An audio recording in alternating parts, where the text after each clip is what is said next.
पुराने वक्तों की बात है कि किसी गांव में एक किसान रहता था। इसका सिर्फ एक ही बेटा था जो निहायत ज़हीन और फर्माबरदार था। अब किसान बूढ़ा हो चुका था और काम के काबिल नहीं रहा था। एक दिन वो सख्त बीमार हो गया।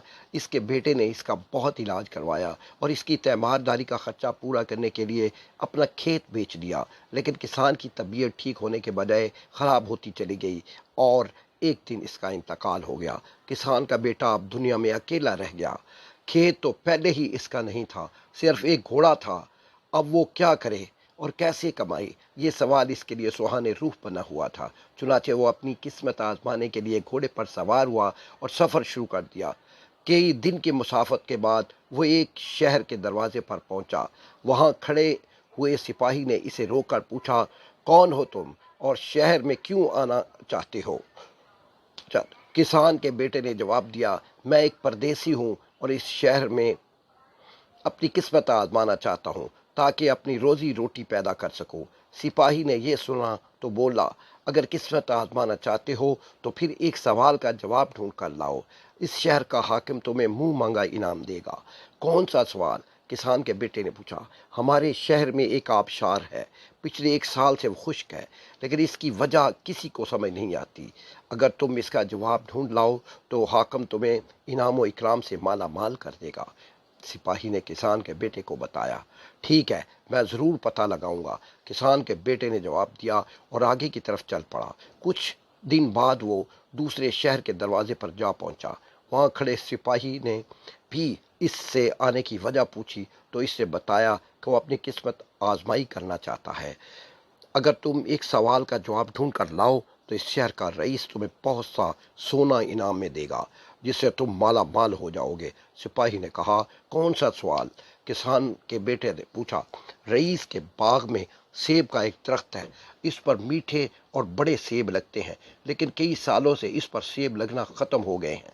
इसकी वजह किसी को समझ में नहीं आ रही और रईस ने इस मसले को हल करने वालों के लिए इनाम का ऐलान किया है। सिपाही ने किसान के बेटे से कहा, मैं ज़रूर कोशिश करूंगा कि इसका जवाब ला सकूं। किसान के बेटे ने कहा और आगे की तरफ चल पड़ा। रास्ते में एक जंगल आ गया। वो वहां रुक गया ताकि थोड़ी देर आराम कर सके। अचानक वहां एक जादूगर आ गया और लड़के से पूछा, कौन हो तुम और कहां से आ रहे हो? किसान के बेटे ने इसे अपनी पूरी कहानी सुनाई और कहा कि अब वो इन दो सवालों के जवाब हासिल करना चाहता है। जादूगर ने किसान के बेटे से कहा, मैं तुम्हें इन दोनों सवालों के जवाब दे सकता हूँ, लेकिन मेरी एक शर्त है। इससे पहले तुम्हें मेरा एक काम करना होगा। क्या? किसान के बेटे ने पूछा। इस जंगल के ख़त्म होने पर गार शुरू होती है। वहाँ एक लाल गार है जहाँ बहुत बड़ा आदमखोर देव रहता है। मुझे इस देव के सर के दो बाल लाकर दे दो, मैं तुम्हें तुम्हारे सवालों के जवाब दे दूंगा। जादूगर ने कहा, ठीक है, मैं इसके हाँ हाँ ज़रूर इसके बाल ज़रूर लेकर आऊँगा, लड़के ने कहा और घोड़े पर सवार होकर गार ढूंढने चल पड़ा। जंगल ख़त्म होने पर गार शुरू हो गई। बहुत ढूंढने के बाद बिल आखिर इसे लाल गार भी नजर आ ही गया। वो इस वक्त कहीं गया हुआ था और गार के दरवाजे पर इसकी नानी बैठी थी। कौन हो तुम? यहाँ क्या करने आए हो? देव की नानी ने किसान के बेटे को देखा तो गुस्से से पूछा।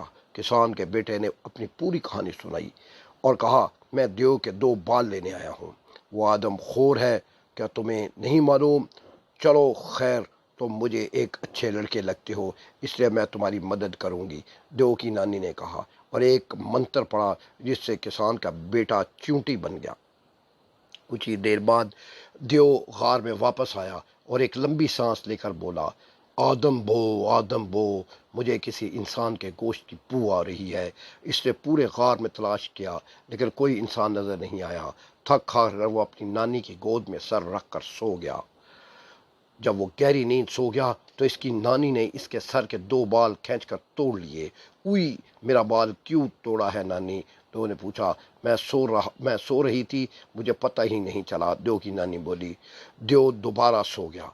नानी ने मंत्र पढ़कर किसान के बेटे को चूड़ी से दोबारा इंसान बना दिया और दोनों बाल उसे दे दिए। किसान का बेटा गार से बाहर निकलकर वापस जंगल में जा पहुंचा। वहां जादूगर बेचैनी से इसका इंतजार कर रहा था। दोनों بال حاصل کر لینے پر وہ بہت خوش ہوا اور بولا، اب میں تمہیں دونوں سوالوں کے جواب دوں گا۔ رئیس کے باغ میں سیب کا درخت اس لیے پھل نہیں دے رہا کیونکہ اس کی جڑ میں ایک چوہا رہتا ہے۔ اگر اس چوہے کو مار دیا جائے تو درخت دوبارہ سیب سے بھر جائے گا۔ دوسرے شہر میں آبشار اس لیے خشک ہے کہ وہاں ایک پتھر کے نیچے مینڈک رہتا ہے جو دراصل ایک جادوگر ہے۔ اگر اسے مار دیا جائے تو وہ آبشار دوبارہ روان ہو جائے گی۔ کسان کے لڑکے نے جادوگر کا شکریہ ادا کیا اور اپنے گھوڑے پر سوار ہو کر پہلے شہر کے رئیس کے پاس پہنچا اور اس کے سوال کا جواب دینے پر بہت سا سونا انعام میں دیا۔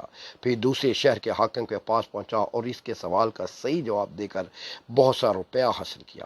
اس کے بعد وہ واپس اپنے گاؤں میں پہنچا جہاں ان پیسوں سے اس نے اپنا کھیت واپس خرید لیا اور وہیں ہنسی خوشی رہنے لگا۔ اس کہانی سے ہمیں یہ سبق ملتا ہے کہ انسان کا عزم و حوصلہ بلند ہو تو وہ کٹھن سے کٹھن کام کو سر انجام دے سکتا ہے، اپنے راستے کی تمام رکاوٹوں کو بآسانی دور کر سکتا ہے، جیسا کہ کسان کے بیٹے نے کر کے دکھا دیا۔ یہ تھی ہماری آج کی کہانی۔ اس کے ساتھ ہی اجازت چاہتے ہو، خدا حافظ۔